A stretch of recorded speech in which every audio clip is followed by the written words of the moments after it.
दोस्तों, ज्ञानबाजी में आपका स्वागत है। आप लोगों को ये पता है कि हम लोग एटॉमिक नंबर को प्रोटॉन की संख्या से ही क्यों देखते हैं, इलेक्ट्रॉन की संख्या से क्यों नहीं देखते। चलिए समझते हैं। देखो, एक एटम में देखेंगे तो सेंटर में प्रोटॉन और न्यूट्रॉन रहता है और इलेक्ट्रॉन उसके चारों ओर चक्कर लगाता है।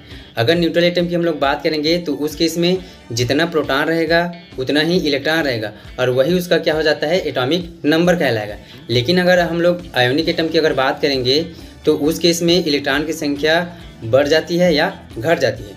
अगर मान लो सोडियम प्लस की बात करेंगे तो उस केस में क्या हो जाएगा, पॉजिटिव चार्ज लग गया है तो उस केस में क्या हो जाएगा, इलेक्ट्रॉन की संख्या कम हो जाएगी। और अगर किसी एटम में नेगेटिव चार्ज है जैसे Cl- तो उस केस में क्या हो जाएगा, इलेक्ट्रॉन की संख्या बढ़ जाएगी। तो यहाँ क्या हो रहा है, इलेक्ट्रॉन की संख्या कभी बढ़ रही है कभी घट रही है, लेकिन प्रोटॉन की संख्या वही है।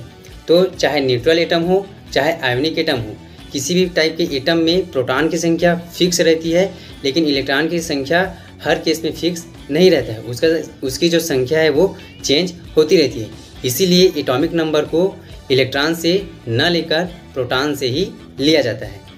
आई होप यह कॉन्सेप्ट आप लोगों को अच्छे तरीके से समझ आ गया होगा।